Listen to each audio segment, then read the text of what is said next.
battles, but the one win that Trine had over Hope is Hope's only loss over a 3-season stretch. The only matchup that Trine defeated Hope in was right here at DeVos Fieldhouse. Hope won the regular season road matchup, and then they went down to Trine for the MIAA tournament championship game, in which Hope won, and then a fourth time these two teams met. You don't see two teams meeting 4 times in one season very often, but Hope took the most important of all of those matchups in the Final Four in Pittsburgh en route to their national championship last year. So it should be an outstanding matchup, and I'm really looking forward to it. Lane, it's good to be with you. I know you've had some travel and illness issues, but in the same way that a minister never gets sick on Sunday, you're not going to miss this one. So you made it. It's good to have you here. Yeah, it's great. It's great to be here. As I think about the game and our good friend Jordan George, I'm trying to take his spot as ably as I can today. Started thinking about the game this morning. I thought I could enjoy it as an attendee, but happy to be the second chair for you, Mr. Wiersbicki. It's hard to say. I don't know what your thought on this is, but it looks like, I mean, just on paper, it's an explosive offense against a stingy defense. But I think there's more layers to it than that. First of all, Hope has had some games where the opponents just have not been strong, and so they've been laying 100 on people. They're not going to do that today. On the other hand, Trine has had some opponents that haven't exactly been offensive powerhouses, and so you hold a team to 40 that doesn't have a lot of weapons. Something's going to have to give, and I guess we'll just have to play it to find out. But, I mean, on paper, this looks like big offense versus big defense. Yeah, with the exception of the matchup at Calvin, Hope has scored at least 86 points. They've been close to 100 and even eclipsed 100 a couple times. They set a record here at DeVos with 143 points in the opener. And Trine beat Calvin a couple games ago by 15 themselves. So you look at a common opponent, it doesn't always tell us everything, but it tells us this could be a good matchup. Trine comes in ranked 16th in the country, and they're 6-2. They've dropped a couple games in the past few years. It's been very rare to see either of these teams drop a single game. Just a couple losses between them in a few years. And you're absolutely right. You look at Trine's matchups. They've been able to hold teams to some pretty low scores. Their last game was an 81-34 win over Olivet. Granted, Olivet hasn't shown very much strength this year as a team. Anytime you hold a team to about 8.5 points a quarter, you're gonna win most of those games. But definitely going to be key to see how some new faces can step up in this young rivalry. We've seen both teams lose key players. Of course, we saw Hope lose many seniors from that championship run. Trine also losing some great players like Kelsey Taylor, Kaylee Argyle, Kayla Wildman, and Tara Benowitz, who was a terror to Hope for many years. And then, of course, we know Hope lost Schoonveld, Voskel, Smith, DeSmit, Muller, a number of great scorers and defenders. So which of these players that have filled in those starting roles are going to step up and make their mark on this rivalry? 9 out of 10 starters for these two teams are seniors. So both these teams just continue to reload. The talent level is astonishing. I don't think that either team is as strong now as they were 365 days ago. If you look at Trine's losses, I'm sure they'd like the Ohio Northern game back. The Baldwin-Wallace game, you know, that's a nationally ranked team. That's, I think, currently ranked 8th in the country. Hope's ranked number 1. This is a very strong region, Region 7, and I think this one is the first of, I have to predict, at least 3 that they'll play. Maybe they'll see each other in tournament. Credit the team last year, or the assigners last year, who put the bracket together. They allowed 2 teams from an hour and a half away from each other to meet in the Final Four, and they both deserve to be there for sure. So let's turn it over now to public address announcer Darren Deistermars. A little time off the mic for us, and we'll be right back after this. Ladies and gentlemen, if so desired, please join me in the singing of our national anthem. Oh, say, can you see by the dawn's early light what so proudly we hailed at the twilight's last gleaming, whose broad stripes and bright stars through the perilous fight o'er the ramparts we watched were so gallantly streaming. and the rocket's red glare, the bombs bursting in air, gave proof through the night that our flag was still there. Oh, say does that star-spangled banner yet wave o'er the land of the free and the home of the brave?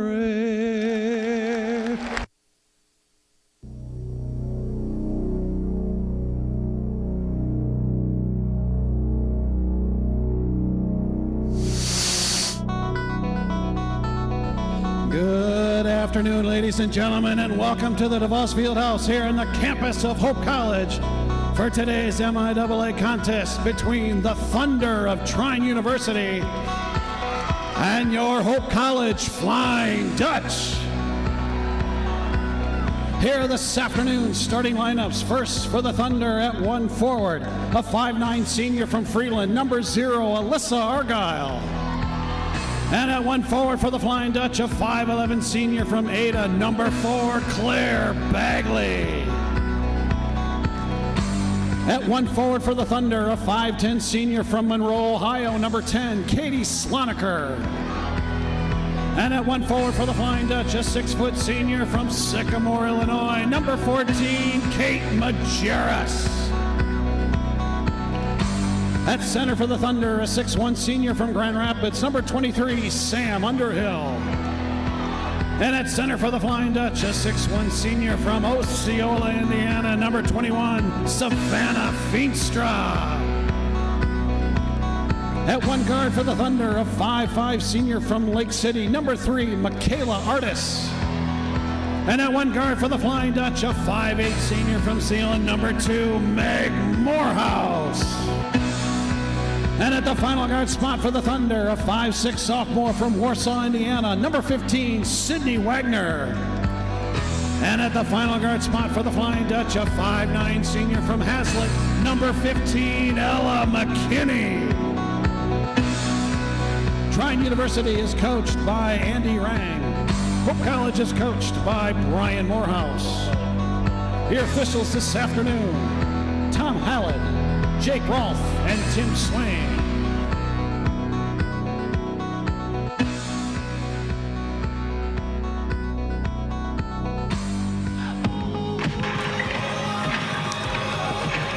Darren Deistermars, national anthem, starting lineups, no news to us. He does it all every time. He absolutely does. You know, Blaine, I couldn't help as I was looking at the rosters here. Both coaches, first of all, they have tremendous respect for each other. They build great programs.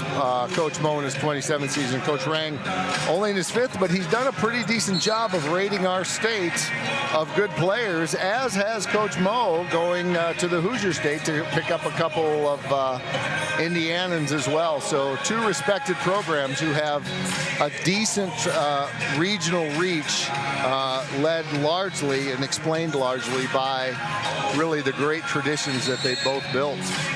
So here we go. It's Feenstra and Underhill for the tip, won by the Dutch. Quickly right ahead, tough fade back look, no good from McKinney. So now the Thunder up the other way. Alyssa Argyle, the senior guard from Freeland, Michigan, another Michigan player, as Scott mentioned, at the top of the key. Hope stingy on defense themselves often. They are known as a team that can put up a lot of points, but they're going to make you earn some tough shots, and that's a great baseline jumper right there from Sydney Wagner. And 15 for the Dutch, brings it back up the other way. That's McKinney. Morehouse kicks out into the corner. Bagley looks baseline. Great skip pass. Wide open look. Majerus can knock him down when she's open, and she does. That'll be their ticket right there. They've got a lot of people who can shoot from 3. They spend about 10 minutes in warm-ups alone shooting, every single player shooting a 3-pointer. Drive to the right side here. Wagner kicks, and there's a skip into the corner, and the Thunder answer with the same play, and it's Michaela Artis. Michaela Artis on the board from the deep corner as Majerus countered on the earlier possession. Now back out top. Here's Morehouse. They'll look to swing it around again. Same look, baseline drive. Nothing for McKinney. Shot clock down to 12, and Bagley wants to drive. Left side through a lot of traffic. Board, put back up and in. Feenstra with the basket. Good putback. Hope's got size. They'll need to take advantage of it. Really, they come out with Underhill. But other than that, I think Hope has the size and rebounding advantage potentially. So we're knotted up at 5 early on here in the first quarter. Trine looking to penetrate. Morehouse, one of the better on-ball defenders you're going to see, guard to guard. Really, really tough to get around Morehouse. Shot clock winding down. Trine's going to have to force up a shot here. And they do, and that's going to be a shot clock violation. Great defensive possession for Hope. They were trying ball screens with Underhill and then trying to slip her into the post, and really it wasn't successful there, as Hope did a good job of switching on those screens. Yeah, it seemed like Hope was definitely prepared with a plan, like you said, to switch off on those and not worry about that slip, having it covered. So let's see if Hope can respond here in this tie game. Inside, Feenstra just kind of went up into traffic, not much of a plan there. Quickly the other way, Trine looking to counter. There's Wagner, can't get it to go from the right side. Both teams will want to run, it looks like. Here's Bagley now, going up to the top of the key, looking to drive left side. That's a good drive, but couldn't finish from the left side. Trying to fight for a rebound, and we're going to have a tie up here in the paint. Both teams trying to press hard on offense, and as you said, Blaine, these are both good defenders, and I think they're just going to run into a lot of legal guarding positions in the paint. I think they're going to try to have to do something to loosen up these defenses, probably outside ins and inside outs. So just over 2 minutes in, we're still tied up at 5 apiece. Here's Trine. That's a nice pass underneath, but Underhill just couldn't handle it. Went right down the paint and would have had a wide open look. Looks like at least one of the sets the Thunder is going to use is that little slip screen to Underhill. At least that particular set of plays does trigger her to get the ball inside. So now the Dutch will take their turn, and McKinney with the blow-by. Can't finish, but a nice offensive rebound again. It's Feenstra cleaning up. So here's Wagner bringing up the floor. Wagner wasn't starting, but averaging about 10 points per game. Looks like she's forced the hand and into the starting lineup. Morehouse with the rebound off the miss. Here's Bagley.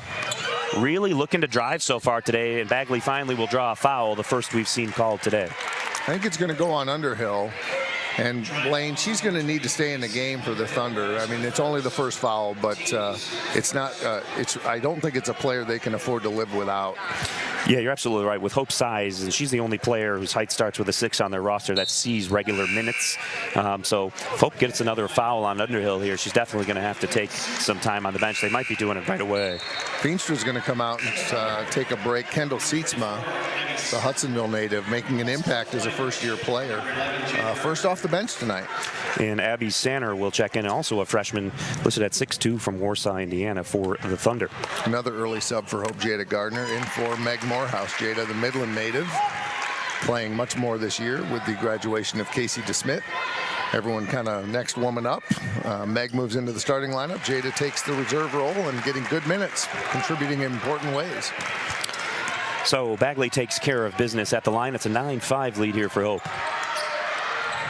Right away, they go to the high post and really backed all the way out to the wing for the recent sub Sanner, and that's a good basket for Sydney Wagner. Trine showing good ball movement. They're not. They've had a couple of really nice looks, but they've really executed well. A couple of mistakes, but they're willing to share the ball. That's going to be key. So here's Bagley into the high post, trying to work through a little contact, gets her own rebound, turns, can't get the other one to go either. Here's Wagner now, Gardner defending. Nice look inside, that's wide open. That's a tough passing angle too. Credit to Argyle. She had to throw it basically completely perpendicular to the baseline, and that's a hard pass to complete. Jada Gardner stuck at the free throw line. We'll get it out to Bagley. Bagley's been the most active in trying to drive to the lane so far for the Dutch. Here she is on the left wing, 10 seconds. Once again drives in, but loses it. And this is going to stay with the Dutch. 8 seconds on the shot clock. Sub in for Trine is going to be Sierra Hines. She's averaging over 10 points a game, Blaine, off the bench, getting good minutes, certainly good points per minute. Yes, indeed. Hines and Wagner, the two sophomore guards, average just about at that double-digit mark. And now we'll see another sub for Hope as Carly Crabtree checks into the game from Coldwater. One of two Crabtrees on a Hope roster. The men playing down in Indiana and Ohio this weekend. Turnover by Hope. Crabtree parents are very busy, I suspect, this winter. Definitely logging a lot of miles. That's right. Speaking of logging a lot of miles, Kate Majerus's parents are just delightful people, as are so many others in the Hope family. But they brought us a present, Blaine. They brought us some peanut brittle from Fabiano's Peanut Store on 8th Street. Meanwhile, Alyssa Argyle knocks down the three from the left wing, and very kind gift of a family important. atmosphere. I mean, the baskets are important, but we can't lose sight of the peanut brittle. I know what we'll be doing at halftime. It's that time of year. Gardner drives, nice pass, kick inside, looked like contact, nothing. Gardner rebound and miss again. Only one foul called so far, and on both ends, both players fighting to get looks inside the paint. Both teams play really good defense, and both teams try to initiate offensive contact, and that is, they're going to call a blocking foul on that. Good call by Tom Hallett, but, you know, you're going to see a lot of body on body, but to be honest with you, as I tell young officials, remember, fouls are committed. Make sure that the defender does something wrong. And I think what you're seeing with Trine is Hope's trying to initiate the contact, but Trine is there in legal guarding position most of the time. Credit coach for good preparation. They play really good team and individual defense. Crabtree will pull up from the wing. That's no good. Sietsma with the rebound underneath. Spinning, double team, kicks into the corner. Good ball movement to get the open look for McKinney. That one's good. It's tied up at 12. She's the leading scorer on this team for a reason, and she is deadly from everywhere, but particularly long range. Gardner closely guarding Michaela Artis now. Hope always likes to ramp up the pressure with their guards, really will extend and not allow a lot of breathing room for opposing guards. So that leaves a wide open three from the corner, and that one is good. Sierra Hines. She's making her presence known in the first minute. First three, she's on the board. So here's Hope. The Dutch look to respond. They trail by 3 here. Under 4 minutes left in this first quarter. Gardner, Crabtree, McKinney looking for space. McKinney from the same spot. That one not close this time. Sietsma couldn't hang on to the offensive rebound. Here come the Thunder. Just one starter in for Hope right now. Subs coming back in. Artis looking for a ball screen up top from center. Another open look in the corner. This one not close. That's old school box out right there. If the ball can hit the ground before it. Good defense, good rebounding by Hope. Yeah, Carson Karlblom into the game for the Dutch. You're absolutely right. Great box out. McKinney's going to keep on firing. This one, no good either. She's been open. Yeah, if you're Hope, you'll take that shot every time. You're not going to make every single three. And now it's Artis' turn. Kick out. Argyle from deep. That one rattled around. Remember the loss last year, the only loss in 3 years. Hope shot very poorly, probably likely due to Trine's great defense. And Trine shot very well. McKinney wants to drive inside. Good hands-on defense from the Thunder again here. They look to push the pace. It's Artis all the way, coast to coast, but couldn't finish. Gardner with the rebound. That was actually good defense by Karlblom, who were able to disrupt the shot. Kick to the corner. Crabtree wants to try again from 3. This won't go. Fight underneath. McKinney wanted to rip it away. She thought the jump ball whistle was too quick, but regardless, it will be Hope basketball underneath their own basket. 20 seconds up on the shot clock. Well, early on, Hope is finding shots, and they're jacking them, but this is way below their season percentage. They're hitting only 22% right now, 50% for Trine. So I think they're lucky to be only down by 3. Morehouse lobs it in over the top to Crabtree. inside, looking for Feenstra, looking to move to the right side. Good defense. Hey, underneath for the offensive rebound, but missed by Sydney Viss. Sydney Viss has worked her way into the top 8 here.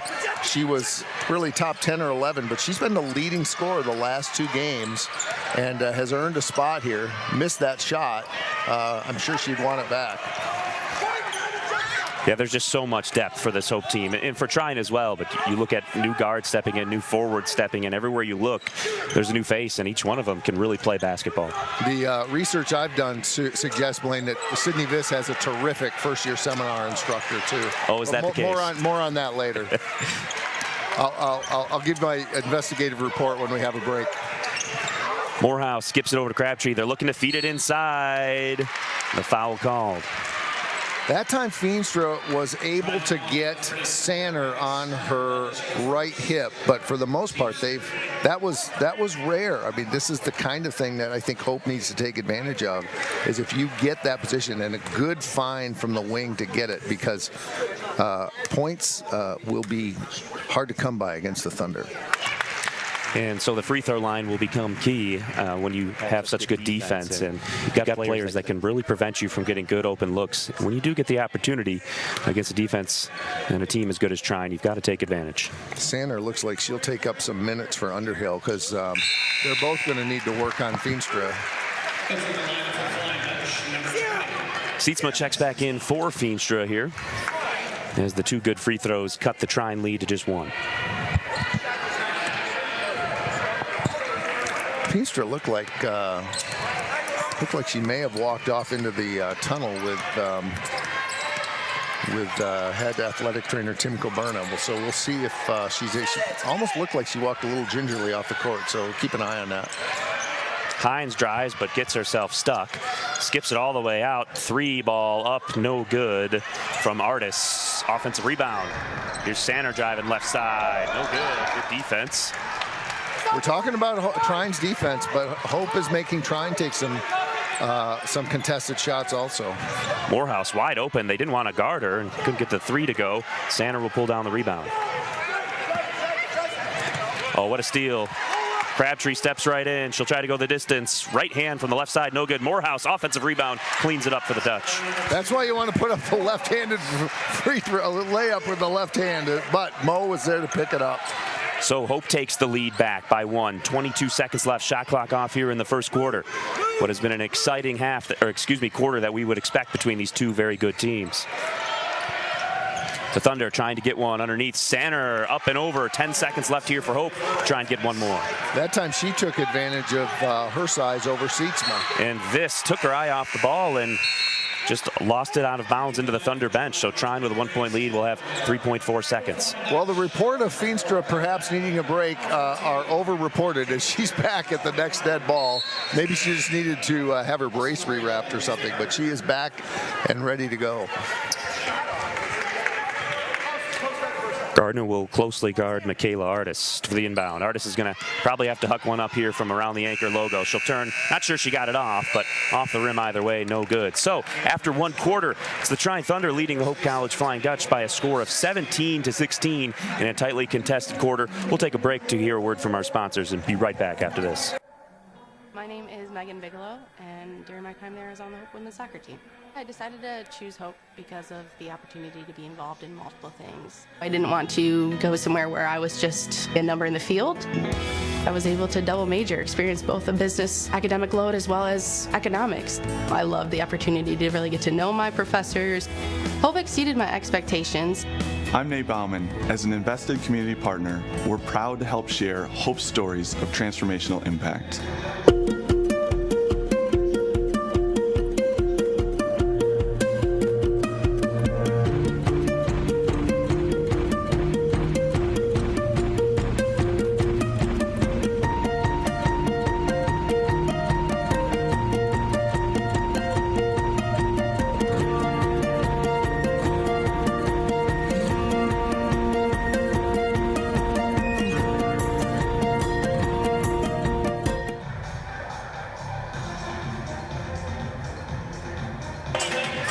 Welcome back to DeVos Fieldhouse. Hope College behind for the first time all season at the end of a quarter. Blaine Wisbicki with the play-by-play. My name is Scott Vanderstoop, holding second chair. Blaine, we've got some early reporting on the peanut brittle. It's rated as absolutely excellent, and we're looking forward to enjoying it at halftime. Back to you, Blaine. I'm definitely looking forward to getting a taste after this next 10 minutes, but not before. I'm looking forward to this exciting game we've got. Locked in, back and forth, multiple lead changes in this first quarter. It's Trine by 1, and they've got the ball. Hope not shooting well, 28.6. Trine sitting at 42.9 at the end of that quarter. Skip pass here. That one got all the way through. And Morehouse will get called for the blocking foul as Sydney Wagner drove by on the right. Collective groan from the crowd, but good call. Generally, if an on-ball defender disrupts RSBQ, rhythm, speed, balance, or quickness, that's going to be a foul on the defender. And credit to, was it Argyle, I think, who was able to create the contact and get the foul on Morehouse. So here's Wagner pressured up top. Drives left side on Morehouse now. Kick back out. There are 10 seconds left on the shot clock. Sloniker looking to drive and kick. Here's the three-pointer from the wing. Wagner able to knock it down. Good start for the quarter for the Thunder.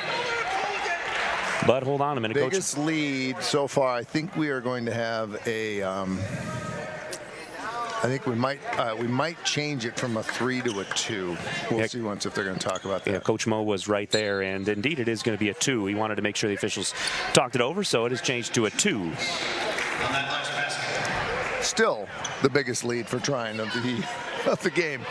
I guess tied for the biggest. They're up 15-12 as well. So a 3-point lead for the Thunder, and here come the Dutch, their first possession of the second quarter. It's Feenstra up top. Oh, wide open for 3. She says, why not, and why not? Just a little 25-footer from the biggest player on the court. What do you say? So we're tied up at 19. Wagner now. Underhill slings it over. Argyle down in the paint. Sloniker up and in. That's a pretty hard-working bucket right there. Sloniker is she's a grinder down there. It's her first points of the night, but she's an important part of this team. So now Hope back on the offensive end. Bagley looking to drive. Now McKinney. Bagley will have a go from the left wing off the mark. It seems, Blaine, I've watched Hope play a lot this year. I think their three-pointers are about 12 to 18 inches farther out than they normally are. I think that's a credit to the Trine defense, and that might be why their shooting percentage is lower. Bagley dribbles to the paint, turns around. Morehouse looking for Feenstra and couldn't handle. I think that was a push. Yeah, Feenstra felt the hand on the back, and she turned to see if that was going to be the call, but that would have been Underhill's second. Not the case. So now Trine, this is an open look. Left wing, that 3 will not go for Argyle, and rebounded by Feenstra.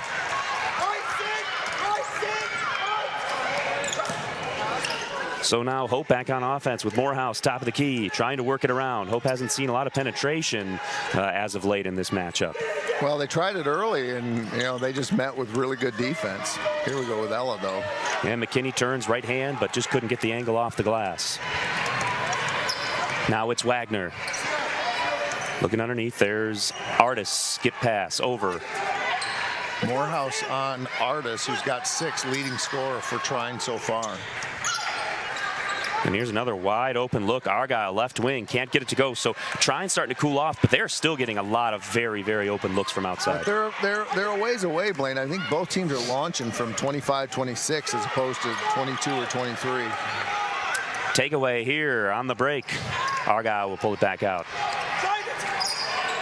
Now to the corner. Wagner, count it. 3 more for the Thunder. Their lead is 5. Wagner's got 9. 3 trays. Definitely a player to look out for. Again, I mentioned earlier, sort of forced her way into the starting lineup.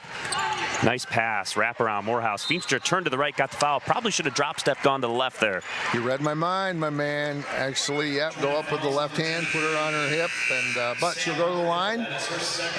Did a good job of creating contact. Viss and Carlblum and Gardner in for Hope, and for Trine, Abby Sanner, and someone else slipped in without my foreknowledge. I think it was Sloniker. Was it Hines? Yeah, probably looks like Sierra Hines out there.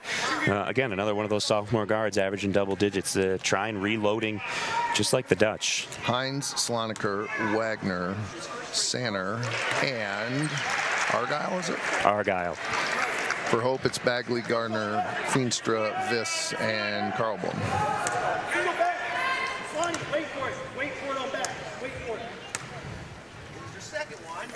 Feenstra rattles it home and hasn't missed from the stripe today. 3-point lead for the Thunder. The assistant coach from Trine is active and I think does a great job of preparing his team. I think he's more active over there than head coach Andy Rang. Good defense. That shot short, missed everything, and this with the rebound. Gardner now, left wing. This dribbles it off of her own foot. Fight in the backcourt. Gardner able to get on it. And we're going to have a jump ball here. Kind of surprised we didn't have a backcourt violation. It might have hit Trine before it went back into the backcourt. Possession arrow will keep the ball with Hope. Addison Hudson, a freshman from Battle Creek, Michigan, just down the road from Trine University. Probably closer. Battle Creek might be closer to Angola than it is to Holland. And we've got 6 minutes left here in this first half. Hope with the ball down 3. Here's Gardner. Off a screen to the right. Skips over to Bagley, left wing. Oh, nice little hesitation move to get some open space to this. Corner 3, no good. Rebound, Carlblom.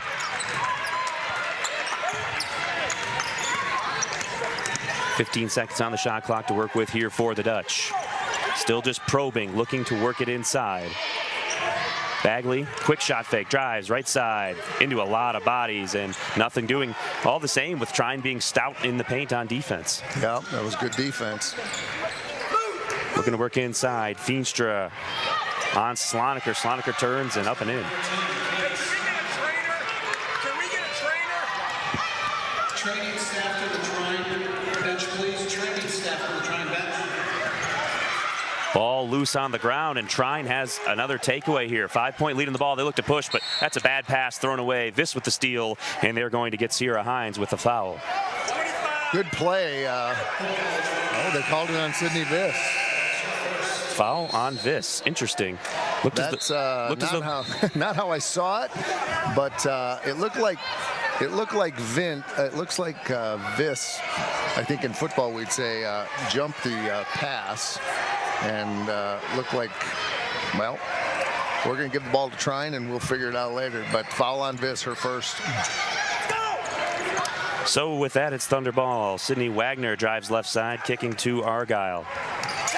Sloniker now far right corner. That's a contested 3. Well defended by Feenstra. Gardner looking to get inside. High post. Feenstra turns. Go to the right. Trying to work through again. Good defense. Just forcing that shot. And they're going to get Feenstra with the foul. Some frustration right now for the Dutch. Well, it's good defense, and I think what Hope needs to do is to look to kick, because they're a very good 3-point team.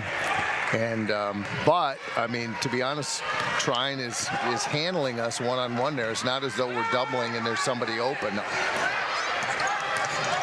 Nice so now slip. The Thunder again working that slip screen, and they are kicking out to open shooters, but they've gone a little cold compared to earlier on in this game. Sitting at 44, but Hope only at 21-4 right now in terms of team shooting percentage.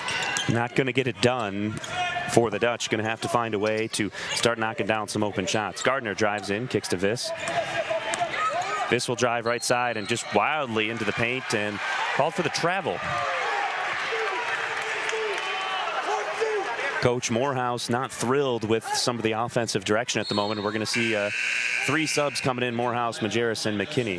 Well, it's a lot easier to say it from the second row of the press row, but it's from the media table. It's just, I think, an extra pass to try to open things out, some dribble drives and kicks. I think we'll get there, but right now, credit to Trine, playing very good defense.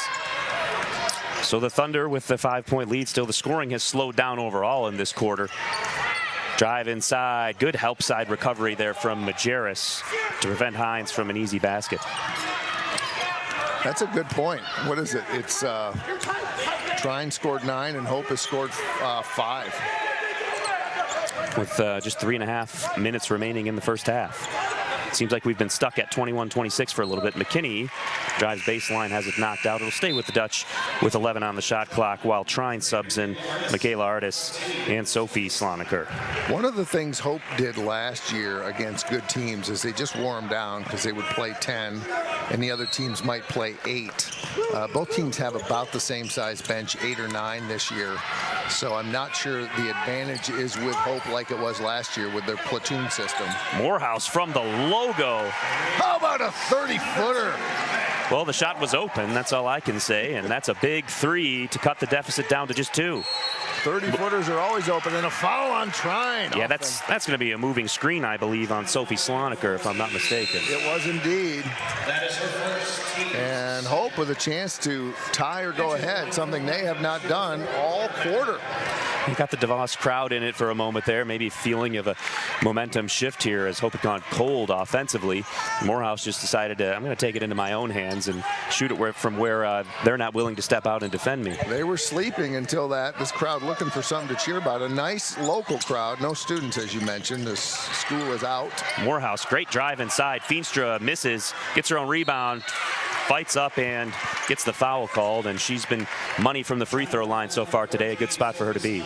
That's going to be on Sloniker, and that will be her second. As we mentioned early, Blaine, Feenstra's just got to get in there and start pounding, and she absolutely has against some good Trine defense, but she's been able to draw some contact also.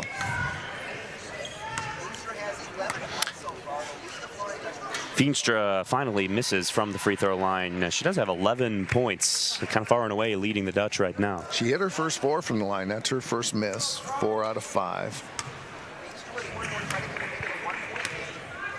So to cut it down to just 1, missed both this time. So an empty possession in the end. And here come the Thunder. I think that might have been what we call a collective DeVos groan, as I think the crowd was willing those to go in. So now it's Artis looking for a ball screen. Instead, left side, drive, and it's good. Wagner. That was kind of a little floater and a pearl drop. Nice play by Wagner. The Thunder have got themselves a special player, I think, with Wagner now with 11 points. And Morehouse, not known as much for leading the team in scoring, does so many things well, defensively leading the offense, but right now taking over when the Dutch desperately need some baskets. 7 points. That one, she powered through a double team.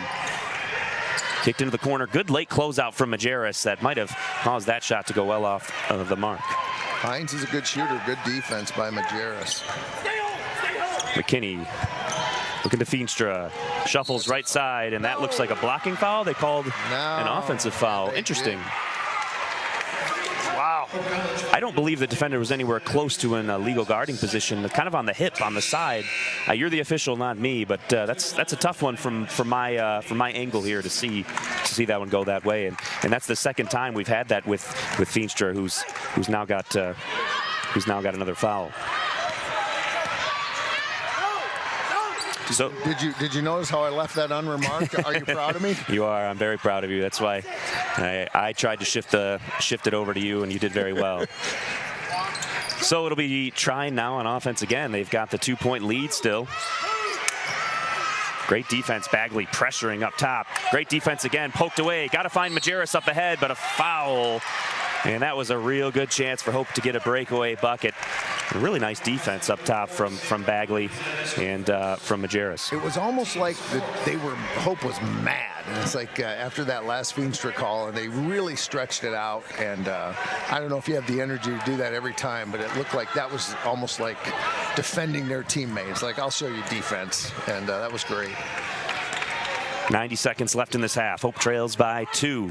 A hard-fought battle here, a defensive battle so far. Morehouse loses the defender. Nice move, slides through, gets the bucket. She has taken over for Hope.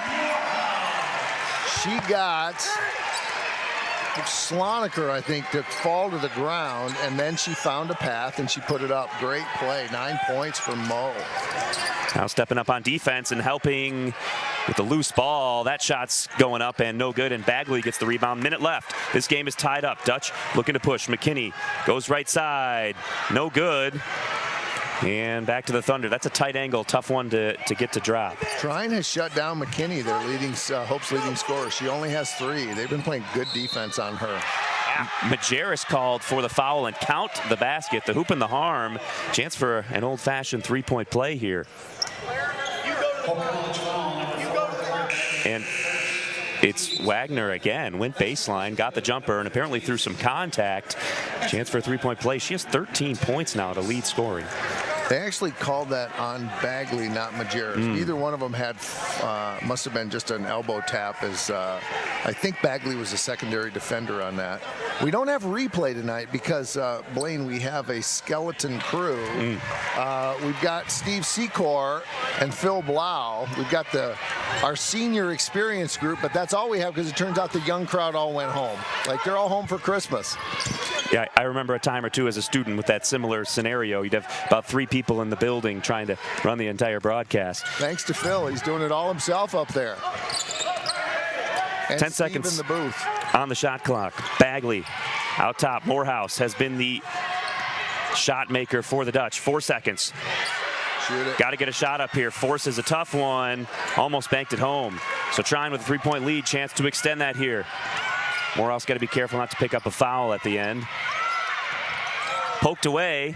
Now baseline, jumper will not go, and that'll do it here for the first half. The Thunder from Trine on the road will take a 3-point lead into the half against the Flying Dutch. Of course, the last time these two teams met here was the last time anybody beat the Hope College Flying Dutch. So we expected a very close game, and we've sure got one in this first half. And they haven't been behind since that time. Just about a year ago, it was January last year, and Hope trailed almost that whole game, made a valiant comeback, but came up short. And Trine is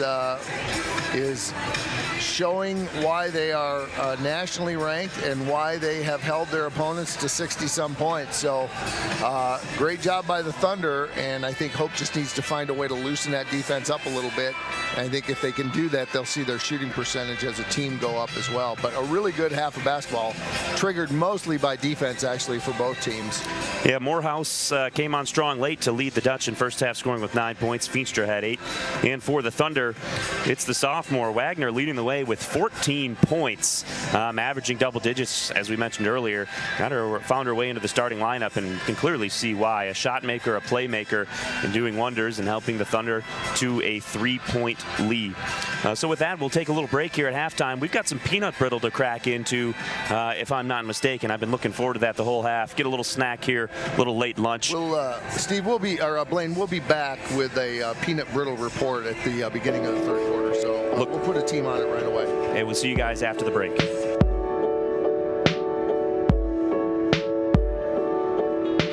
My name is Kevin Thomas. I'm a rising senior at Hope College. I'm a biology major and a chemistry minor. I'm a Pregame. I play basketball. Hope really defined my goals and defined the path I want to set for myself. Coach Mitchell has been a big catalyst in my growth here at Hope, as well as many professors, specifically my lab professor, Dr. Powell, helped use what I've learned here at Hope to continue my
truth through all of the hate. Eyes on the prize, no time for the fake. Time for the fake, time for the fake, time for the fake.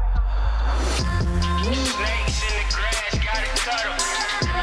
If they not the fam, I don't trust them. You know I gotta eat, I gotta hustle.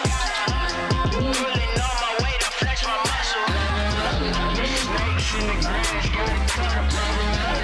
If they not the fam, I don't trust them. You know I gotta eat, I gotta hustle. Pulling on my weight, I flex my muscle. Level up, level up. I had to take it a level up. Step it up, now step it up. I had to go out and step it up. Back in the day, I was regular, no one was helping us. I had to stick to a schedule, I had to put in the work. I had to show them just what I was worth. Show them the hate didn't work. The snakes, they was lurking and plotting, they thought I would fail. But I stayed focused and stayed on my mission. And look, I prevailed. The ship finally sailed, it was a blessing. No losses but lessons. Now I'm sending the message that if you want it, go and get it. Give your haters an honorable mention. Observing the game, I'm watching the field. You either fake or you real. Never been fan of the snakes. Lie to your back and smile in your face. No, it's not up for debate. Gotta be you if you wanna be great. Gotta stay true through all of the hate. Eyes on the prize, no time for the fake. Snakes in the grass, gotta cut them. They not the fam, I don't trust them. You know I gotta eat, I gotta hustle. Pulling on my weight, I flex my muscle.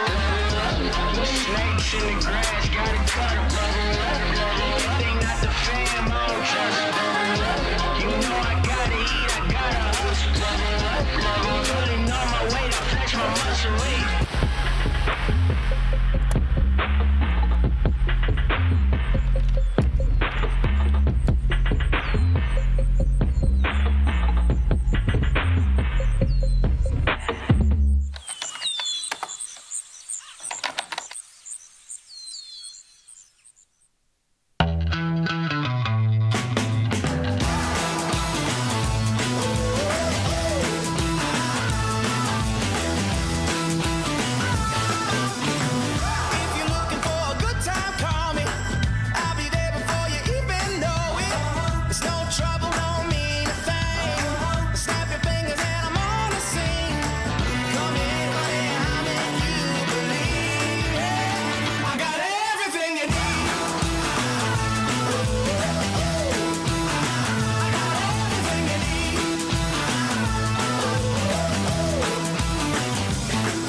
My name is Lee Kang. I am the 2019 Ferguson Residence Artist in Hope College for this summer. I think it's very good time being here, like only focusing on my art practice, because now I'm teaching art and then I'm always like spending time with students. So like I don't feel like I have enough time to think about my work like during the semester, or like like when I'm not in like in residency. But being here, like been a while to think about my work. So it's very great for me to think about like just focusing on what I'm doing and who am I as an artist, The reason why I applied this residency is it's very supportive, firstly, because like I can get this whole studio only for myself, as well as like a housing and then even like a little bit of stipend. So that's very important for being an artist, thinking about my art, but then like maybe like a supportive cultures, like a background, and then I can just only focus on art. I think that's very important.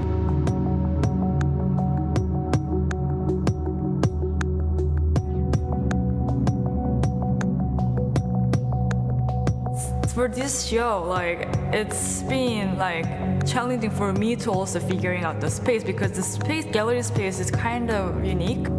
And then I've been using the space that like having a entire view of the imagery, and then like sculpture, video, every kind of medium that I'm using to show like what I'm trying to speak.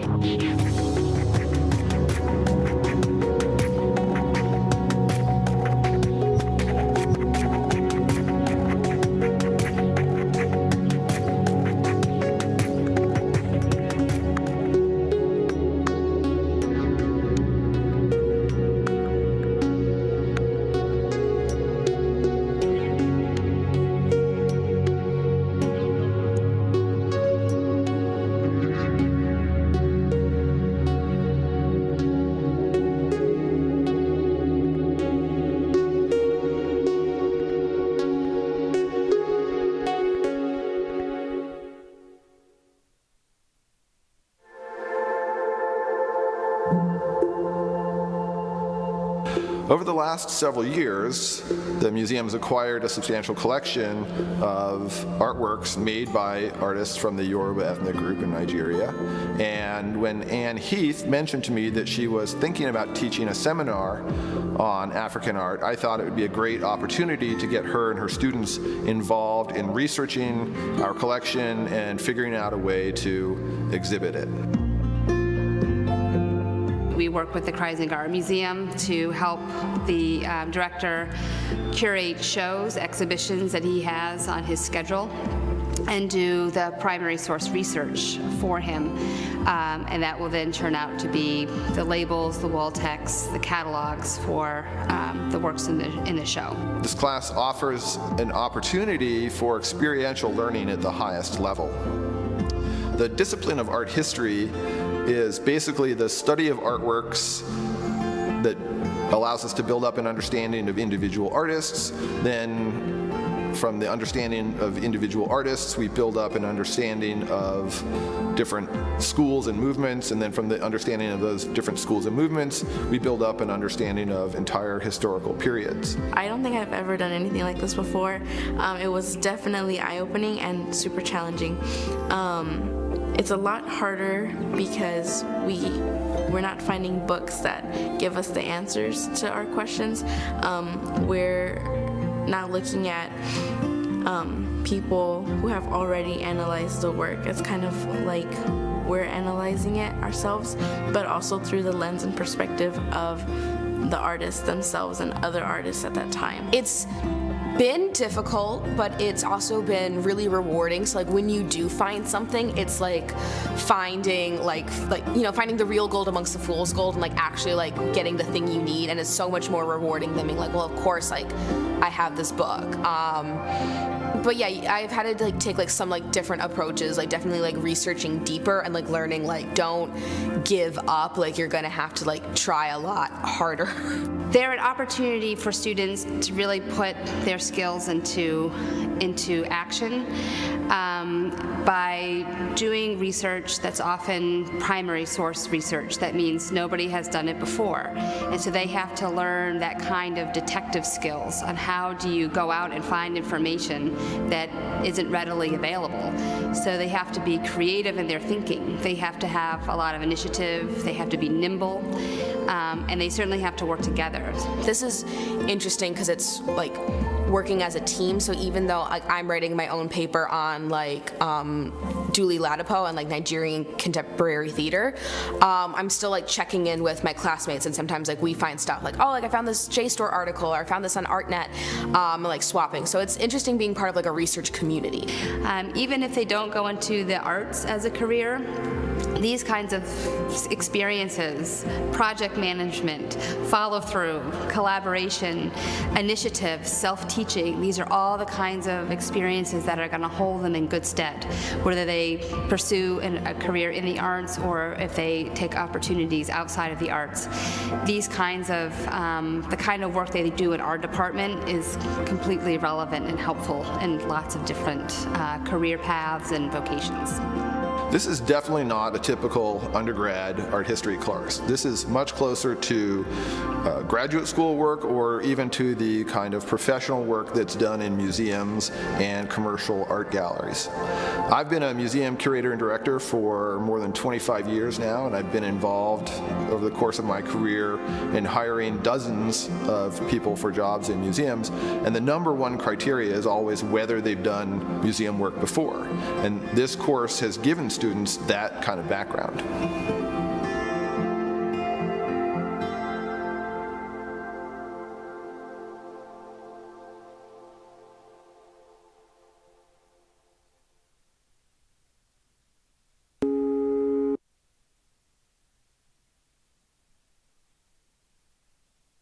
Alongside Scott Vanderstoep, and we've had an exceptional first half of basketball and would expect nothing less for this upcoming second half between two ranked teams and two conference rivals here in the MIAA. It's the Trine Thunder, the away team, leading the home Hope College Flying Dutch by a score of 31-28 after the first half, in which the Thunder shot about 40% from the field for the Dutch. 26.5 is not a great number to look at if you're a fan of the orange and blue. Great defense, though, from Trine. Credit the Thunder. And they'll start with the basketball here to get things going in second half action. Blaine, it'll be a great half. It was a great halftime. Your assessment of the peanut brittle from the Majerus family? Absolutely fantastic. As good as her three-point shot, I would say. I'm still working on it. I've got another piece here, and I'll get you a report soon.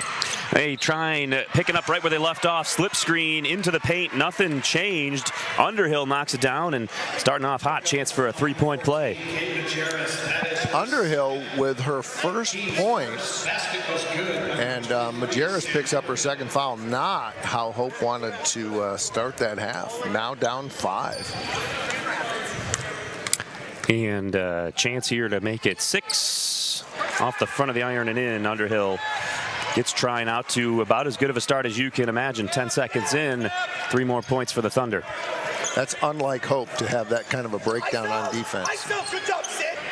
And so now it's McKinney working, trying to get inside. Does a nice job to do so, but just can't position the body to finish. Gets her own rebound. That one wouldn't fall either. Majerus fighting for the rebound. Eventually falls to Bagley. Gets it out to Morehouse. Great backdoor cut and pass from Morehouse to Majerus for 2. Well, it was the chaos that created the freedom there, but boy, it was good stand-up defense by Trine. But credit Hope for continuing to battle and getting the loose ball and offensive rebound. Morehouse jumped the passing lane, almost got a takeaway, and Feenstra, great job recovering there, stepping in, and actually able to poke it off Underhill, so it'll go to Hope.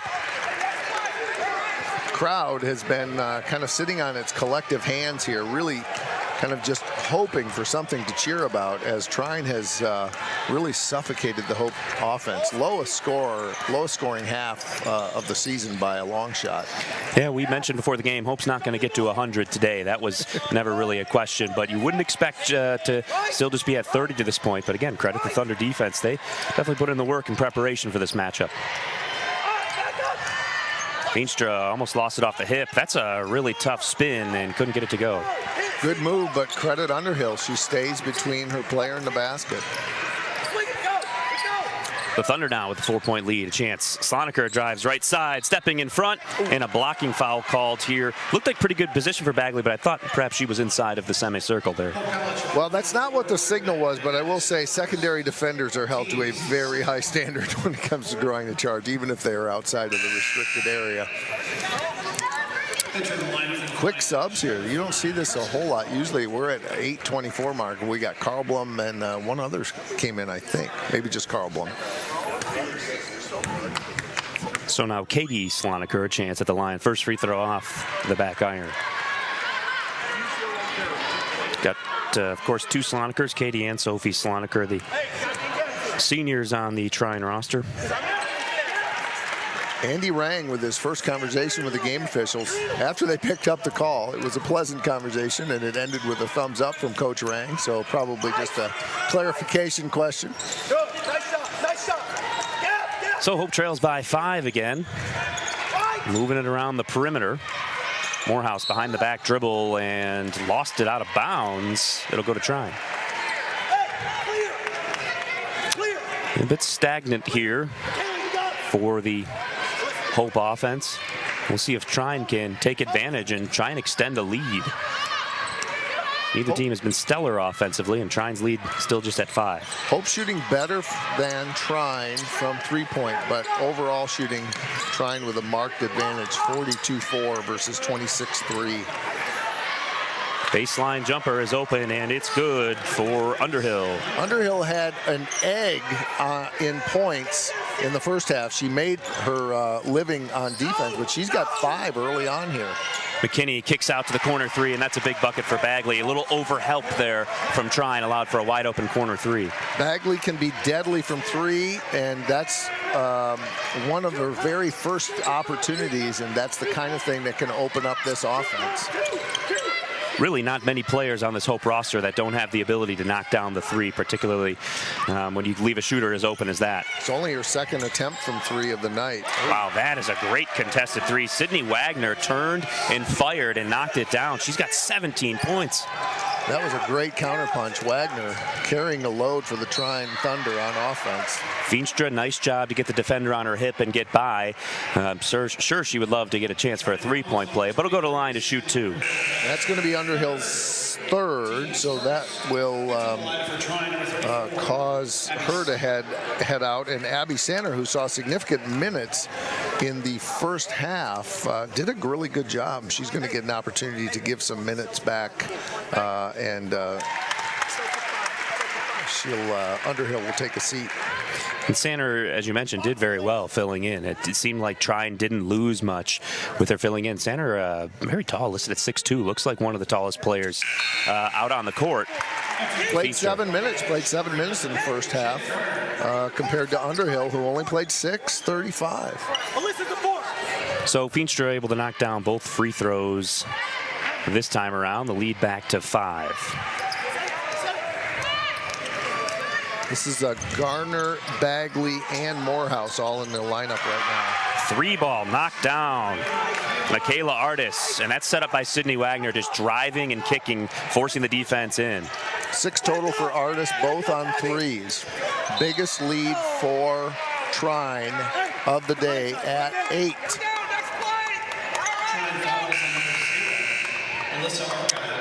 And we're going to see Kendall Sietsma in for the Dutch. Will spell Savannah Feenstra. Coach Morehouse looking for something to unleash their offense. Lots of different players playing in different combinations. Morehouse tries to go up and under. That's a difficult finish. And now trying to force a jump ball, but instead will be called for a foul.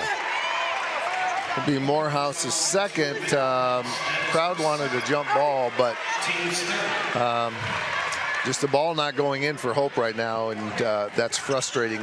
That's frustrating their team. 8 points down. They haven't been 8 points down since the last time they played Trine right here 11 months ago. Morehouse still in the game, really the only player for this Dutch team, as the 3 this time won't go. Bagley had the rebound stolen, and up for the basket is again Sydney Wagner, now 19 points. And Hope now trails by 10, a very unfamiliar position for the Dutch. And that's only the second offensive rebound for Trine of the night, but boy, was it critical. Right wing now. Sietsma will launch, and that three won't go. Rebound pulled in by Argyle.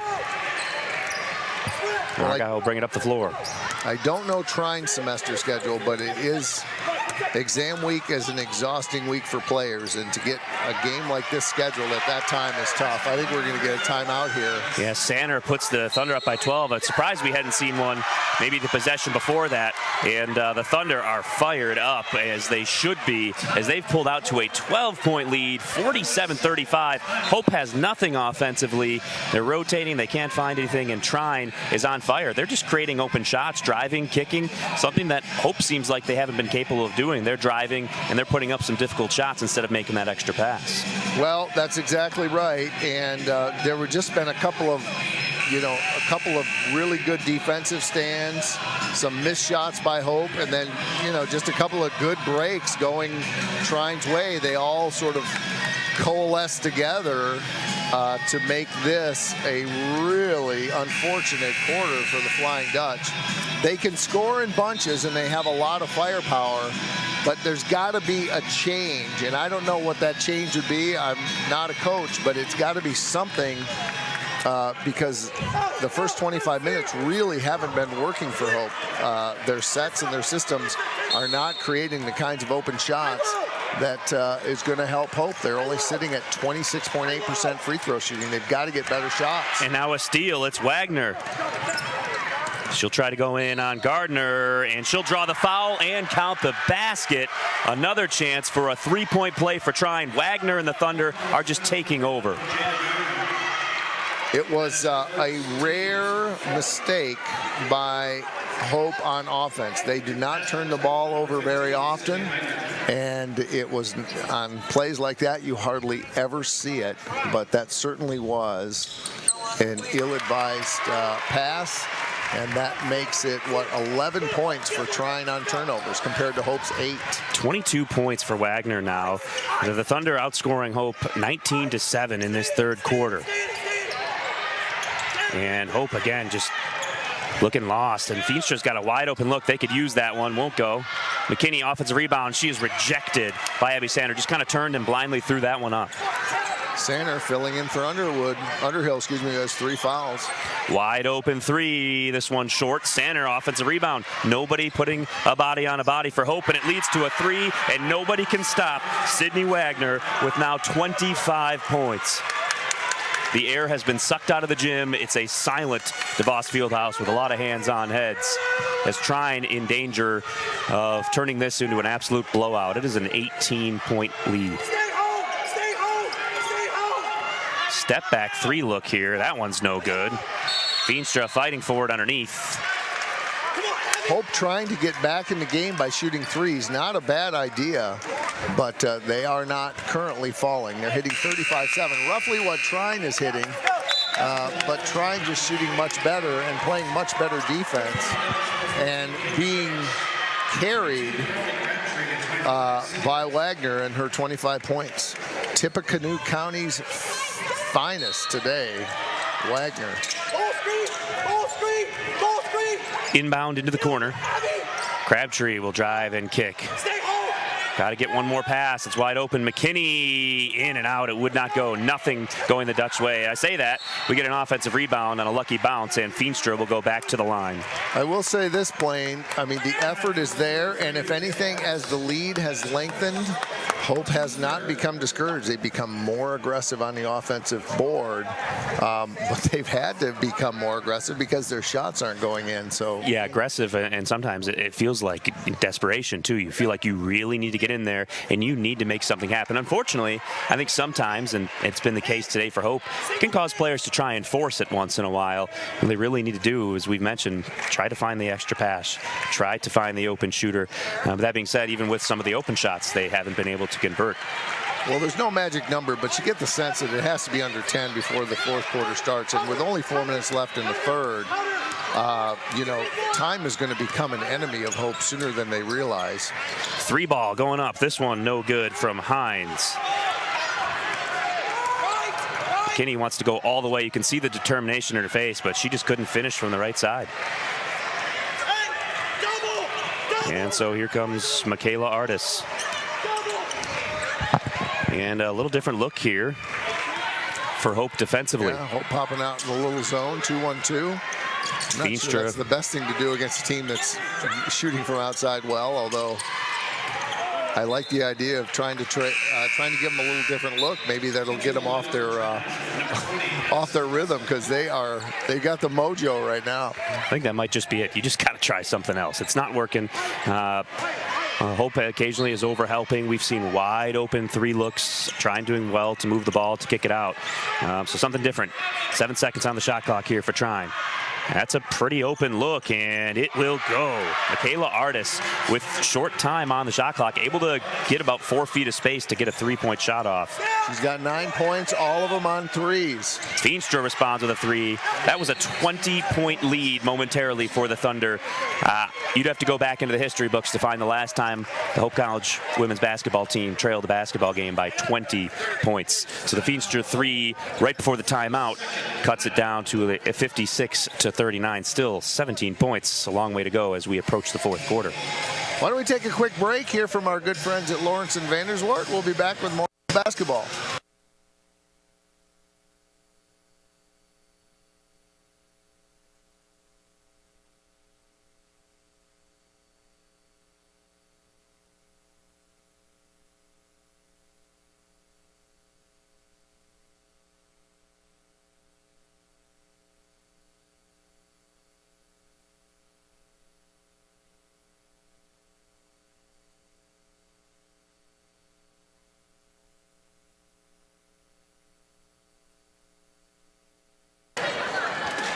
And we're back here at DeVos as Trine, a stunning lead to a lot of people probably tuning in, maybe watching some D3 hoops around the nation today, seeing this score, tuning in and seeing Trine leading Hope by 17 with 3 minutes left in the 3rd quarter. They might have thought our executive producer extraordinaire, Mr. Steve Secor, has his graphics wrong, but he does not, as it is a 20-point lead. Yeah, that's a 3 ball from Hines. And Trine just really not missing a lot of shots right now. And Hope having a hard time finding decent shots. And now another turnover. Hines up the floor. Spins, goes up. That's a tough shot. And we're going to have a jump ball. No, we've got a foul call over on this end here. And it's going to go against Trine. And it looks like it's going to be Sierra Hines picking up the foul. I think that was a good call. I think Hope had possession of the ball, and we had to go. Trine had to come across the body to get the tie-up, so good heads-up play. But that's about the only good thing that's happened in the last few minutes as the Dutchmen are down 20. They've been outscored by 17 just in this quarter. As things have really shut down. Seems like Feenstra has felt a lot of pressure to try and get inside and get baskets, especially with their inability to shoot, and Feenstra there works hard for a basket. Got up over Sanner, and you're right, Blaine. That is just hard work in there against Underhill or Sanner. And now Artis, top of the key. Morehouse guarding closely. Hope's going to need some outstanding defense, certainly some turnovers if they want any hope to come back. Down 18. Only about 12 minutes of basketball left to be played. Oh, nice up and under from Hines, but McKinney recovers with a block. Good step-through move. Beat Ella, but Ella was able to catch up and not foul. And 7 on the shot clock. Well, last time they had 7 on the shot clock, they got a pretty open 3 look here. Over the top and then to the left wing. Sloniker now. Sophie Sloniker, that is. Into the corner. 3 ball won't go for Artis, but an offensive rebound underneath for Hines, and now we'll have a tie-up underneath. I think I need to start eating some more peanut brittle, Blaine. We got to try something else. I'm going to open the box again. You can't, because you're sitting first chair today. Over the top here. 20 seconds on the shot clock after the tie-up for the Thunder. It's Hines. Tightly guarded by McKinney. Hines will roll off to left, turn around, and take the mid-range jumper. That wouldn't go. And Feenstra just working hard for the rebound. She's got to be getting gassed here. We got another quarter to play. Big board, and she beat her opponent down the court, but they couldn't get it to her. Morehouse now looking to create, but not a lot of space. Trine moving their feet quickly, getting into those gaps. Bagley, contested three, knocks it down. Well, if there's a miracle to be had, they're going to need to start making plenty of those. It's down to 15. Might be linked to the peanut brittle. Too early to tell. Artis will skip. 3-ball. This time will not go. Addison Hudson had a try. So under a minute to play in the quarter. Hope will push it up the floor, looking to Feenstra. She turns to the right hand. She'll get the foul call, and Feenstra heads back to the line. And I mean, you can't say enough about the effort for Feenstra. She's seeing a lot of minutes, the same as Morehouse, but Feenstra's just grinding in the paint. A lot of contact, a lot of body work, trying to get a few baskets here for the Dutch. Well, that free throw will give them a little break. Coach Morehouse bringing all 4 of the other non-shooters over during what we were going to call a peanut brittle free throw. Rattles around and will not go. Feenstra's had a lot of chances from the stripe. Saw her miss 2 on one trip, but had otherwise been knocking down every single one from the charity stripe. So misses the first here. Yeah, she hit her first 4 and then dropped those and then missed those 2 near the second quarter. Splits the pair here. I never thought I'd be excited about being down by 14, but things are at least a little more hopeful. Indeed, 14 points to lead for Trine. 40 seconds left in the quarter.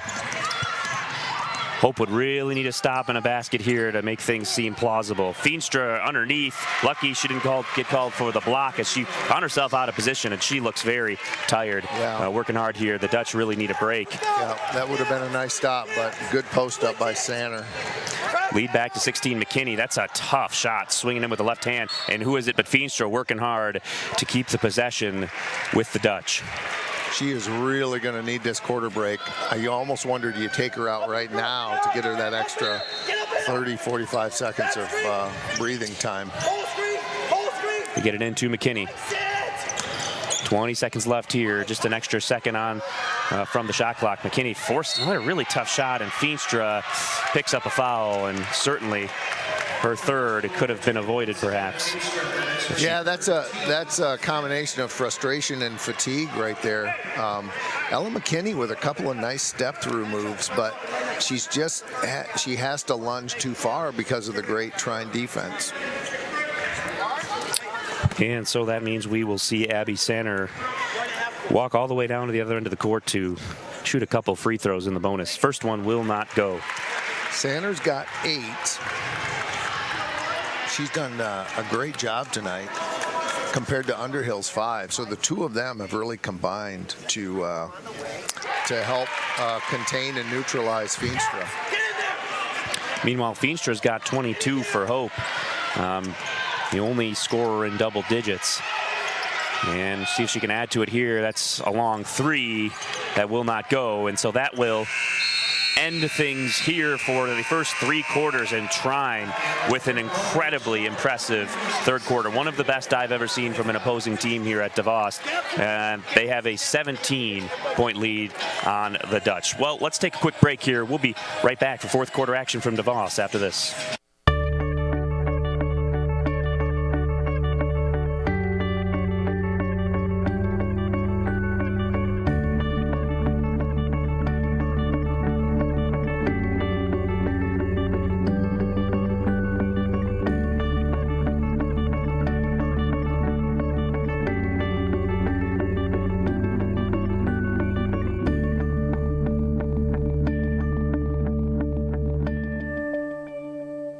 My name is Travis Williams. I'm the CEO of the ODC Network. I graduated from Hope in 1998. I studied biology, and then I also played football.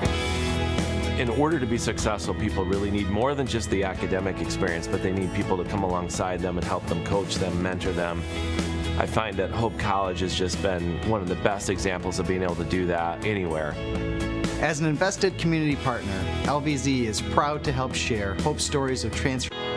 My name is Evan Thomas. I'm a rising senior at Hope College.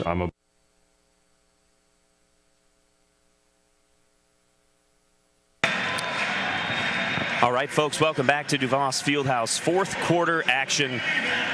Coming up now, Trine leads Hope by a score of 62-45. We figured we'd see an outstanding matchup between two good teams, and we saw that in the first half, but the third quarter was a different story. Trine absolutely dominating the Dutch in that third quarter. 31-17, and that stretched the lead to 17. A little sloppy here in possession to start for Hope. Morehouse keeps it alive. Bagley will drive left side. Good help side defense. Still had a good look, but it would not go. And Hope's just also getting some bad luck. Like there's shots that should go in that aren't. It's a rain and pour kind of day so far. And so it's Argyle going baseline to Artis. They'll swing it around. This is going to be an open look for Sloniker from three. Not this time. McKinney with the rebound. And Feenstra still out there on the floor, playing just about every minute in the second half so far. And a drive inside. Once again, McKinney cannot get it to go. So Hope just missing out on some of these looks right at the rim. When you're down this big, you simply can't afford to continue not converting those chances. Skip pass, and Majerus tips it away. Some new faces here for the Dutch. Keegan Kaiser, the freshman from New Albany, Indiana, will see her first action of the day, and Carson Carlblom will join her. Kaiser's been playing a lot this year, but they've been in games normally where Hope has a decisive lead, but Coach Morehouse trying to find something. Inside another basket there for Sydney Wagner, now with 27 points. This is an all-time performance. Three ball going up. Carblom knocks it down, comes into the game, takes a shot. 3 points for Hope. Let's see if we can build a little momentum. And it'll be Sydney Wagner to bring it up the floor, guarded by Meg Morehouse. Jumping passing lanes. Feenstra doing it all so far for the Dutch. Trying to go coast to coast on the steal. She is fouled and once again will return to the free throw line. Feenstra is 8 of 12 on the night from the stripe. Well, the fact that she's had 12 is a testament to how hard she has worked, as those 22 points have been amazingly well earned up against Underhill and Sanner, who have really focused solely on trying to shut her down. And this one will rattle home. 9 of 13 from the free throw line. You bring it up. As Hope just desperately trying to somehow make any kind of game out of this. They trail by 15, 8 minutes, 14 seconds left.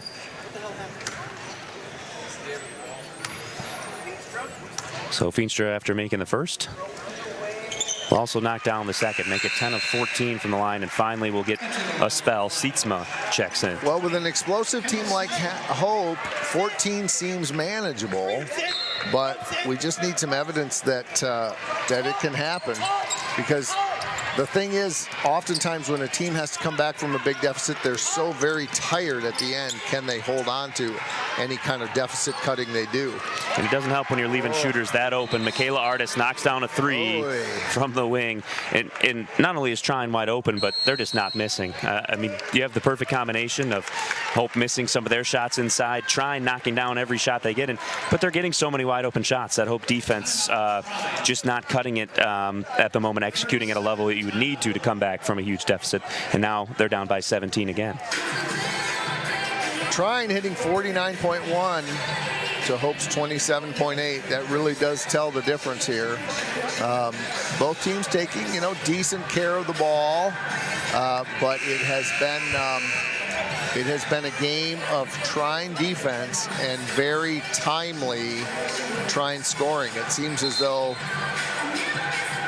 when we need them, when we can least afford to have them hit a shot, they hit a big shot. And every time we seem to put a little mini run together, drop it from 20 to 14, drop it from 19 to 14, Trine counters as they did there, and they then extended the lead to 17. And we're really to the point now where clock is going to become an enemy of Hope. Yeah, down 17, 8 minutes. You've got to pretty much play perfect basketball at this point. And Trine has had way too many wide open shot looks so far today to expect a perfect last 8 minutes. As Morehouse, another really tough try, wouldn't go. They're not scoring against Underhill and Sanner in the post. It's a travel. Slonaker took a quick shuffle before putting the ball down. That's too many steps. It doesn't matter if it's Morehouse or Feenstra or anyone in between in terms of height. I mean, they're not getting those layups to fall, and it's mostly because Trine is putting a body up there and showing great verticality, and that Hope continues to try it, and it really isn't working. So now Morehouse to the top of the key for Bagley. Quick jab step, tries to drive, but again, great help side defense. Kicked out the three, and that one's good. And there they kicked it. They drove and they kicked, and we're down to 14 again. And that's what we've been talking about pretty much this whole game. When are they going to make that extra pass instead of trying to throw it over top of two very stout defenders inside for Trine? And it paid dividends that time around. Morehouse guarding. Good D. Sydney Wagner. Oh, nice pass right down the lane. Easy bucket for Sam Underhill. Well, it was great defense by Morehouse, but a good heads up cut to the bucket by Underhill. It's back to 16. Kaiser thought about another. It's Morehouse from way downtown. She made it from that deep earlier. This time left it short. Well, it was pretty early in the shot clock, too. And you wonder if a penetration and kick, like the last time, probably won't work forever, but it did work the time before. Wagner dribbles, drives, and kicks out to Artis now. Spinning, gets to Underhill. That's a pretty wide open look. Underhill wouldn't get it to go. If she'd followed her own shot, have another chance. So here comes Hope. Bagley, Morehouse. Well, she thought about it again. Instead will drive and spin right into the extended hands of the Trine defender, Alyssa Argyle, and we've got a tie-up. And that's going to go to Trine as Morehouse had a Earl the Pearl move, spun into the double team of Alyssa Argyle, and that's going to be Trine basketball. About as quiet as you'll hear DeVos Fieldhouse with a good crowd on hand to watch such a great matchup. These Hope fans just haven't had a whole lot to cheer about in this half. And as you mentioned, it seems like Hope maybe puts together a string of a couple baskets, and you think, well, now's the chance. You got to get a stop, and Trine just comes down with another timely shot. But I think part of that is the quality of shot we've seen as well. Try and give them credit, their game plan. They drive, they kick, they move the ball, they utilize the skip pass, and we're going to get a foul called.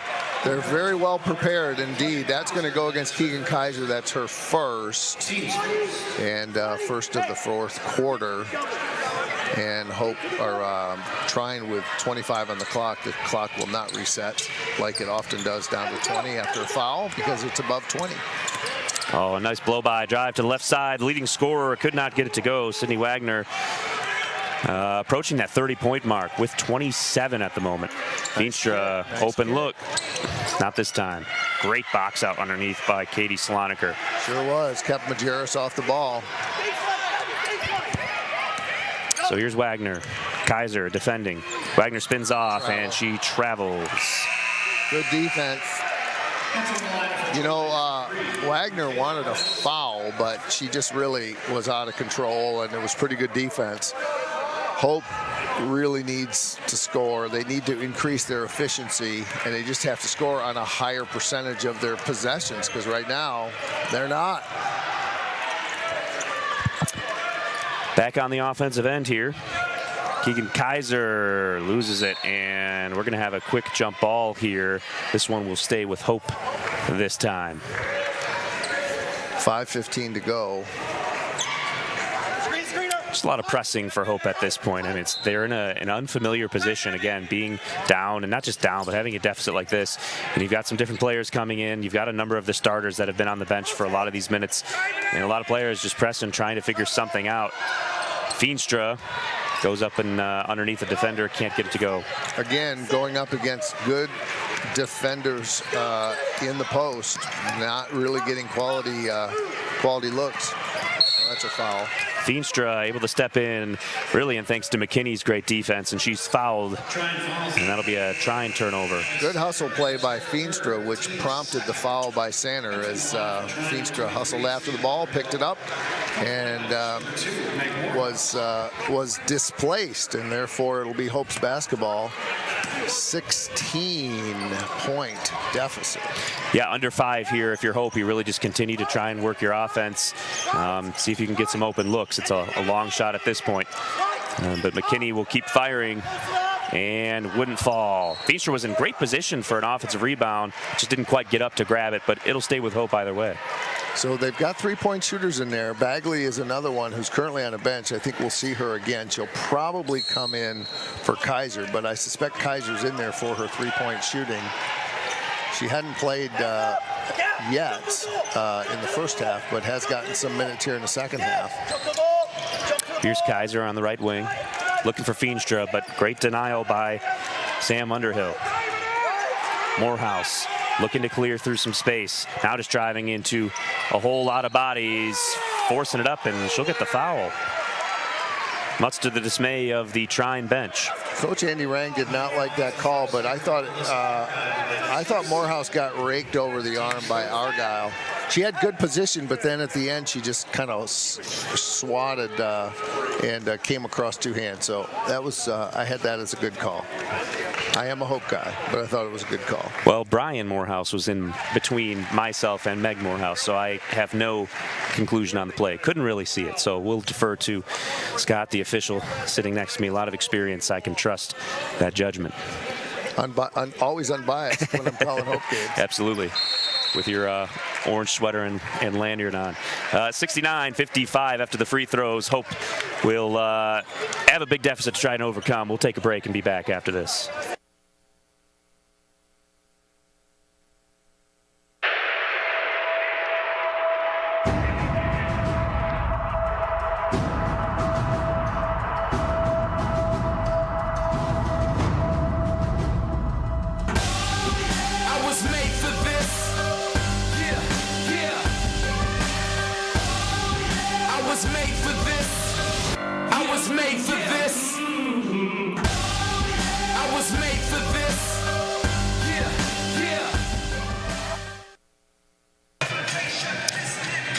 Hey, welcome back to DeVos Fieldhouse. Blaine Wiersbicky, Scott Vanderstoop, bringing you the action in this MIAA matchup of Titans, in which it's the Trine Thunder out on top. Big time, 69-55. They've got a 14-point lead, 4 minutes, 18 seconds left to play here at DeVos, and it looks like Trine is well on their way to 2 straight victories at DeVos Fieldhouse. The only two wins against Hope anywhere in these 4 seasons that we've seen. So Trine came ready to play, and they're prepared, and they look excellent for almost this entire game. Well, I don't think anyone wearing orange and blue today would walk away saying that Hope has played well. They haven't, but you know, too often we're going to walk away from this and saying, well, you know, we didn't shoot well, or the ball didn't bounce our way. Well, the ball didn't bounce our way because Trine just played great defense. You know, these are not shots that we normally miss, but we also haven't had the kind of defense that Trine has had. So, you know, yeah, Hope needs to play better. They probably need to look for an extra pass, but let's not forget how well Trine has played today. Well, it's really the first opponent Hope has had, let's be honest, that is of the quality. Kelvin is very solid this year as well, but of this top-tier quality that they've played yet. So it's tough when you haven't been tested like that yet, and when you're replacing so many players. Ball out of bounds here. Will stay down on this end. When you replace so many players like Hope did, you just never know what you're going to see in this matchup. Trine has also replaced and filled in with a number of new players on the roster seeing minutes. So it's really an entirely new matchup compared to what people saw last year. We had no idea coming into this game what we'd see, and clearly Trine came ready to play. So Morehouse now swings it over Kaiser. They keep working some motion around. Morehouse, that's a tough drive and couldn't fall. That's about 24 of those, I'd say, if I remember right, that have missed just like that this afternoon. All within about 4 feet of the basket, and all with a defender standing with really good verticality. They're going to try and extend a double team on Artis here, and I think Coach Rang wants a timeout here just to make sure things are all settled in as the lead stays 14, 69, 55. Wanted to avoid that steal, too. Good timeout. And it's a full, so we'll take another break. Let's pay the bills. We'll be back after this.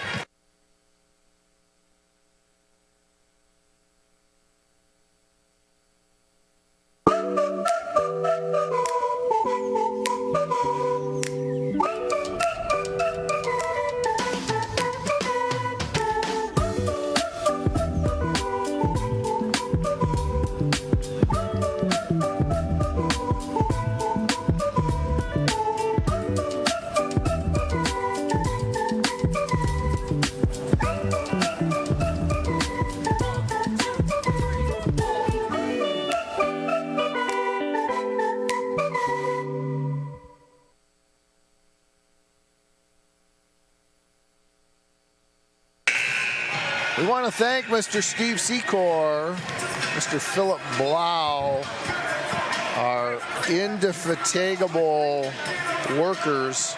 You didn't think I could hear you, Steve, but I actually had my earpiece in. I got it working. So thank you, my friend. He's sort of my Ed McMahon, Blaine. He usually kind of drops me some wise guy comments. So he's a good man. Doing a fine job running the broadcast with our limited, as you said, the skeleton crew here during break for the students. Little takeaway here, and Hope up into the corner. I couldn't see, but it appears as though Kaiser stepped out of bounds. Down the line. Secor, the other thing about Secor is he doesn't get a break. Like we get peanut brittle breaks. Yeah. He has to work the whole time because he right. never knows when the timeout's coming. That's right. And Hope showing a little pressure here as Trine will get it across the timeline. That's MIAA Artis being closely guarded by Meg Morehouse. But Morehouse really deserves credit for how hard she works and how quickly she moves her feet for as they get it inside. Underhill with a nice look. But with Morehouse, how hard she works to defend, even when you've got your team down 16, this one's all but wrapped up, still working really hard to defend the opposing guards. Well, what's happening, too, is Hope is extending their defense, trying to get a turnover. And then we've got Underhill who can slip in on a back door, and that's just right now we're in desperation mode looking for those turnovers. But if you don't get them, it's a little bit like, rushing the punter. If you don't get the block, you're not going to have much of a return.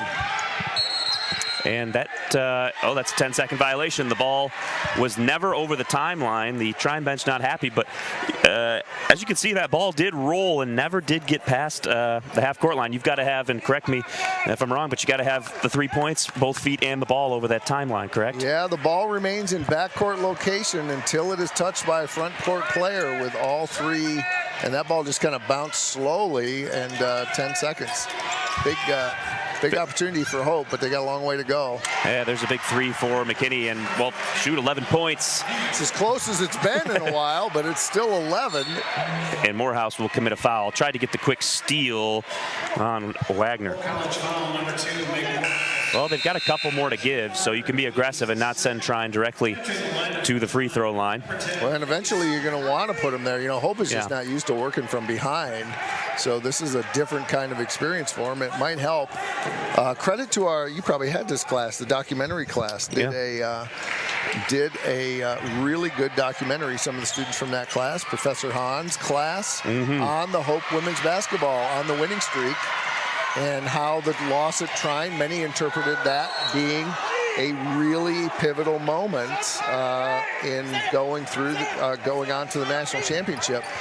You always, in hindsight, see the silver lining of a loss, so it's a little early to think about what the silver lining will be, because right now, Hope's just trying to see if they can pull a victory out of the jaws of defeat.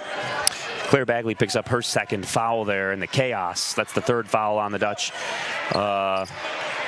of this quarter, and Trine finally, for the first time in quite some time, able to get it over the timeline, and that looked like it was going to be a takeaway, but a quick timeout called by Coach Andy Rang, just a 30-second timeout, so we can keep it here as the actions really picked up, but it was a timeout call, and right as it seemed that there was some action going on, the ball was about to be poked free. I think some Hope fans probably a little upset thinking, well, did they have possession? But I think Coach Lang is probably calling that before we hear the whistle and realize the timeout's coming.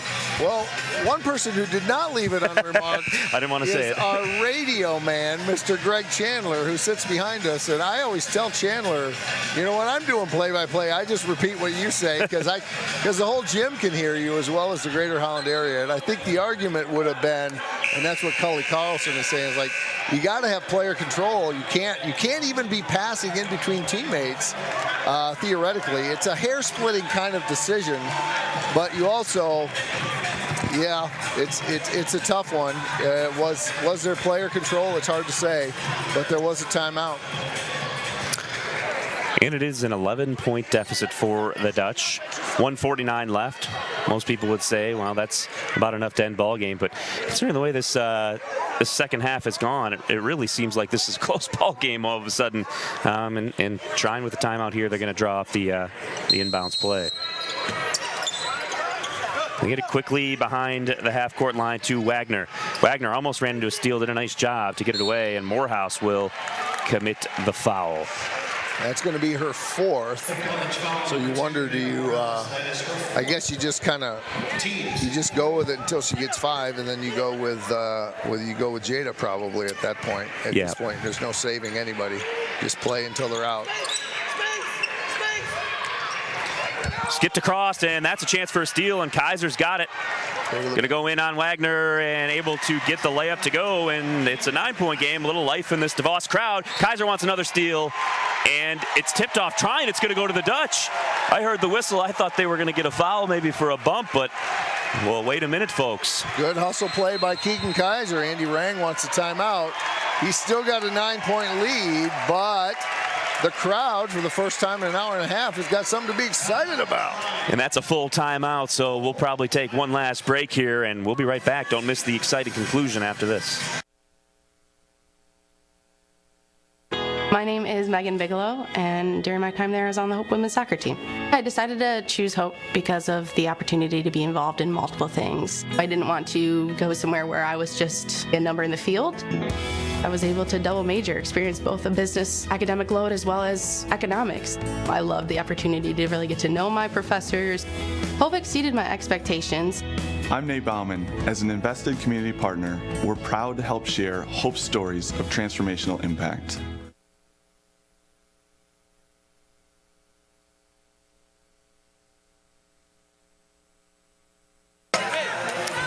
We're back here at DeVos as it's a 9-point deficit for the Flying Dutch. A little mini run here. The pressure has caused some turnovers, and Hope's got the lead down to single digits, and they've got the ball. Wishful thinking for Hope College fans would be to get a 3-point shot up here to cut it down just to 6. You know, 3-possession game if you can hit some outside shots. We'll see what the Dutch come up with. Full shot clock here. Morehouse is a master at drawing up inbound plays, but they couldn't get anything. Usually it's a secondary cutter. And they get inside to McKinney over the right shoulder, and that's good. And it's a 7-point game. They'll continue with the pressure. Wagner, the game's leading scorer, will bring up the floor. And a foul granted. Keegan Kaiser will be called here, and that's going to send Wagner to the line, the 5th foul of the quarter on the Flying Dutch. Well, eventually we need that, so that's actually not a bad gig, but it is a, you know, it's an opportunity to get free points. On the other hand, I mean, you don't have much of a choice. You got to do it. First free throw good. That's now 28 points for Wagner. Wagner on the year, if I can find it here, 62.1 from the line, but she gets 2 critical ones there. Yeah, to send the lead back up to 9. More importantly, as we mentioned, scoring 10 points a game. We said working in the starting lineup. Awesome. Good to see a young player on a good team get some playing time. I don't think anybody expected her to come out and look to drop 30 on the #1 team in the country. Unbelievable. Bagley looking inside. McKinney, same thing, right hand, but just lost control, it looked like, on the way up. It wouldn't go. And a foul called. Argyle had the rebound, and a couple free throws could just about do it here for Trine. Their lead back up to 9, 63 seconds remaining. Yeah, you know, everything had to go right in the last 141, down by 7, and the first thing that had to happen is they had to miss the free throws, and that did not happen. And now it's just 9 plus the ball. And Argyle able to roll home the first. 10 points, and so now you're looking at essentially 4-possession game, minute left. Argyle misses the second. So Hope will have to try and push it here. 1 minute remaining, down 10. Can't take a whole lot of time, can't take shot clock. You got to find the first decent looking shot you've got, and you've got to take it, which I thought Morehouse would do there. Instead, the step back, and that one bricked. Grab by Underhill. We'll see if the Dutch try to foul here. They just try to play some good defense, still fighting until the end. Well, this will be the last time Hope plays until after Christmas, and it's really, you don't like to go into a break thinking about a loss, probably like NFL teams always like to win their game before bye week, but there's a long season ahead. They will play them again in Angola. They've beaten them twice in Angola. They've won more than they've lost against the Thunder, but the last 2 years, Trine has had Hope's number on this, what is normally an indomitable court for the Hope women's basketball team. And Hope continuing to fight here. Feet are going inside, and it's given away. Argyle up ahead. Hines for the layup and quick strip, but Kaiser called for the foul. And so just 32 seconds left. I mentioned Hope's going to have a little break here. Trine will play just 2 days from now versus North Park, and then versus Wartburg the following day. They've got a little tournament down in St. Petersburg, Florida. So Trine's got a couple games, just a break a day tomorrow. They're headed south. So a couple games for them, and they'll be feeling good heading down there, coming off a big win. You mentioned for Hope, a long break, it's always tough to think about a loss, but at the same time, good to give yourself some time to reflect upon that loss and see what you need to improve upon. I'm sure Coach Morehouse has already got about 18 things in his head right now that they could be going over a million times in practice. 2 games in St. Petersburg. It's good work if you can get it. I'd take that right about now. They need a broadcaster. The Thunder team need to send a couple guys down on vacation. I don't know, Where's Bicky? They can't afford you. Yeah. They'd have to raise tuition down there in order to pay for your services. Yeah, that's right. By the way, I should say the Trine folks, when they broadcast, they do an excellent job. I've told them that on regular. They're absolutely. They are some of the finest. And tonight, they were the finest of the teams out on this court, as they have defeated the #1 ranked team in the nation for the 2nd straight year on their home court. And look how much it means to this Trine bench. That's a celebration that comes after beating #1 team in the country. That's a championship celebration right there. And they've got their eyes set on a championship this year in the MIAA. They're undefeated in the league, 4-0. Hope will fall to 2-1 in MIAA play. And Trine controls their own destiny here.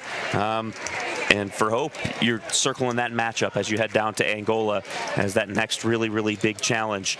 And that's January 25th when these two teams will meet down in Indiana once again. But tonight, it was all the Thunder in the second half. Hope tried fighting back in this 4th quarter, but at the end of the day, 76-64, the Thunder defeat the Dutch by 12.